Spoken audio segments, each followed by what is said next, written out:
ರಾಹುಲ್ ಗಾಂಧಿಗೆ ಪತ್ರ ಬರೆದಿದ್ದಾರೆ ಗುತ್ತಿಗೆದಾರರ ಸಂಘ.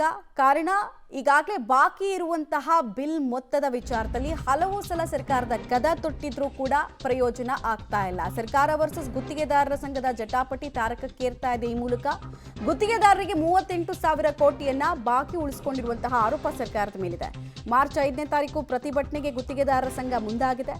ಒಂದು ವಾರ ನಾವು ಎಲ್ಲ ಕೆಲಸಗಳನ್ನ ಕಾಮಗಾರಿ ಎಲ್ಲೆಲ್ಲಿ ಮಾಡ್ತಾ ಇದ್ದೀವಿ ಅದೆಲ್ಲವನ್ನ ನಿಲ್ಲಿಸ್ತೀವಿ, ಸರ್ಕಾರಕ್ಕೆ ಬಿಸಿ ಮುಟ್ಟಿಸ್ತೀವಿ ಅಂತ ಗುತ್ತಿಗೆದಾರರ ಸಂಘ ತಮ್ಮ ಪ್ರತಿಭಟನೆಯ ಸ್ವರೂಪದ ಬಗ್ಗೆ ಮಾಹಿತಿಯನ್ನು ಹಂಚಿಕೊಂಡಿದ್ದಾರೆ. ಹಾಗೆ ರಾಹುಲ್ ಗಾಂಧಿ ಅವ್ರಿಗೆ ಆಲ್ರೆಡಿ ಪತ್ರವನ್ನ ಬರೆಯೋದಕ್ಕೆ ಮುಂದಾಗಿದ್ದೀವಿ, ರಾಹುಲ್ ಗಾಂಧಿ ಅವರನ್ನು ಕೇಳ್ತೀವಿ, ಮಲ್ಲಿಕಾರ್ಜುನ್ ಖರ್ಗೆ ಅವರ ಬಳಿ ಕೂಡ ನ್ಯಾಯವನ್ನ ಕೇಳ್ತೀವಿ ಅಂತ ರಾಜ್ಯ ಗುತ್ತಿಗೆದಾರರ ಸಂಘದ ಅಧ್ಯಕ್ಷ ಮಂಜುನಾಥ್ ಅವರು ಹೇಳಿಕೆಯನ್ನು ಕೊಟ್ಟಿದ್ದಾರೆ. ಮಾರ್ಚ್ 5ನೇ ತಾರೀಕು ಬೃಹತ್ ಪ್ರತಿಭಟನೆ ಕೂಡ ವಿವರವನ್ನ ಬಿಟ್ಕೊಟ್ಟಿದ್ದಾರೆ.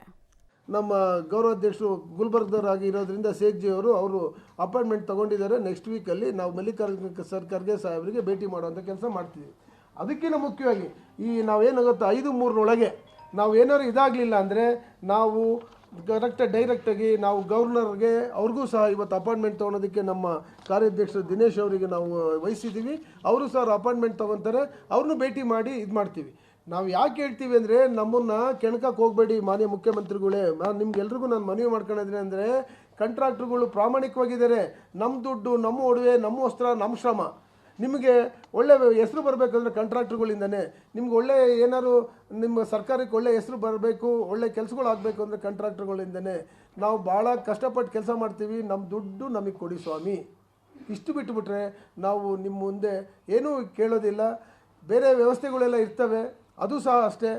ಎಲ್ಲದಕ್ಕಿಂತ ಹಿಂದೆ ಅಂದರೆ ಪರ್ಸೆಂಟೇಜ್ ನಿಮ್ಮಲ್ಲಿ ಮನವಿ ಮಾಡ್ಕೊತೀವಿ, ಪರ್ಸೆಂಟೇಜು ಅಂತಂದೇಳಿ ಹೋಗಬೇಡಿ. ನಮ್ಮಲ್ಲಿ ಇರ್ತಕ್ಕಂಥವು ಬೇರೆ ಇದಕ್ಕಿಂತ ಜಾಸ್ತಿ ಆಗಿದೆ ಈ ಒಂದು ಸರ್ಕಾರದಲ್ಲಿ, ಅದೇನಿಲ್ಲ ಅಂತಲ್ಲ. ಯಾಕಂದರೆ ಅದನ್ನು ನಾವು ನಿಮ್ಮಲ್ಲಿ ಸ್ಪಷ್ಟವಾಗಿ ಹೇಳ್ತಾ ಇದ್ದೀವಿ. ಯಾಕೆ ಏನು ಅಂತಂದೇಳಿ breakup ಕೇಳಬೇಡಿ.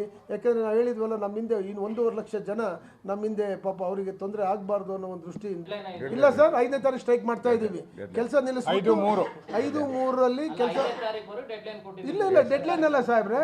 Hindi mean time March 5 Hindi mean time ನಾವೇನು ಗೊತ್ತಾ, ಹೈಕಮಾಂಡಿಗೆ ರಾಹುಲ್ ಜಿ ಕೊಡ್ತಿದ್ದೀವಿ, ಖರ್ಗೆ ಸಾಹೇಬ್ರಿಗೆ ಕೊಡ್ತಿದ್ದೀವಿ, ಗವರ್ನರಿಗೆ ಕೊಡ್ತಿದ್ದೀವಿ.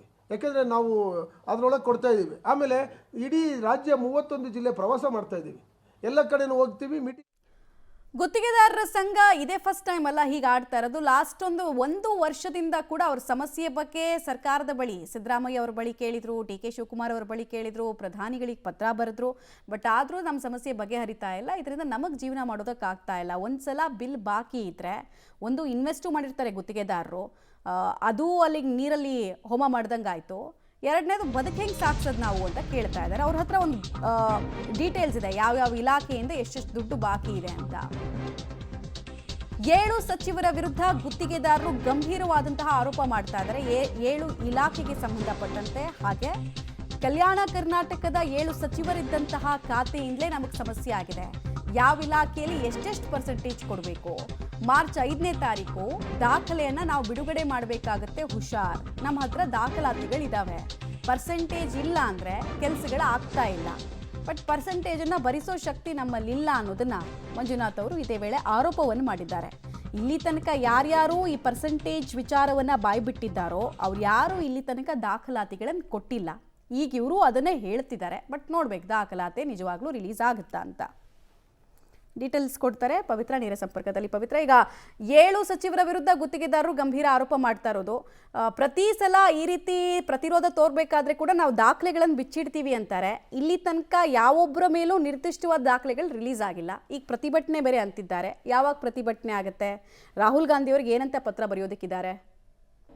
ಮಮತಾ, ಈಗ ಪ್ರತಿ ಬಾರಿಯೂ ಕೂಡ ಗುತ್ತಿಗೆದಾರರ ಸಂಘದವರು ಯಾವ ರೀತಿ ಅಂದರೆ ಗಾಳಿಯಲ್ಲಿ ಗುಂಡು ಹಾರಿಸುವಂತಹ ಕೆಲಸವನ್ನು ಮಾಡುವಂಥದ್ದು. ಪ್ರತಿ ಬಾರಿಯೂ ಕೂಡ ನಮ್ಮ ಬಳಿ ದಾಖಲೆ ಇದೆ, ಭ್ರಷ್ಟಾಚಾರ ಎಷ್ಟು % ಅನ್ನುವಂಥದ್ದನ್ನು ಹೇಳ್ತೀವಿ ಅನ್ನುವಂಥದ್ದನ್ನು ಹೇಳ್ತಾರೆ ವಿನಃ ಯಾವುದೇ ರೀತಿಯಲ್ಲಿ ಅದನ್ನು ಸ್ಪಷ್ಟವಾಗಿ ಹೇಳೋದಿಲ್ಲ. ಸೊ ಇವತ್ತು ಕೂಡ ಅಷ್ಟೇ ಮತ್ತೆ ಡೆಡ್ಲೈನನ್ನು ಕೊಟ್ಟಿದ್ದಾರೆ. ಕಳೆದ ಬಾರಿ ಒಂದು ಡೆಡ್ಲೈನನ್ನು ಕೊಟ್ಟಿದ್ರು, ಅದು ನವೆಂಬರ್ ಮೊದಲ ವಾರದವರೆಗೆ ಡೆಡ್ಲೈನನ್ನು ಕೊಟ್ಟಿದ್ರು. ಈಗ ಮತ್ತೆ ಮಾರ್ಚ್ 5ನೇ ತಾರೀಕುವರೆಗೆ ನಾವು ಸರ್ಕಾರಕ್ಕೆ ಡೆಡ್ಲೈನನ್ನು ಕೊಡ್ತೀವಿ, ಒಂದು ವೇಳೆ ಸರ್ಕಾರ ಹೇಳದೇ ಇದ್ರೆ ಭ್ರಷ್ಟಾಚಾರದ ಪರ್ಸೆಂಟೇಜ್ ಎಷ್ಟು ಅನ್ನುವಂಥ ಅನ್ನುವಂಥದ್ದನ್ನ ನಾವು ಬಹಿರಂಗವಾಗಿ ಹೇಳ್ತೀವಿ ಅಂತ ಹೇಳ್ತಾ ಇದ್ದಾರೆ.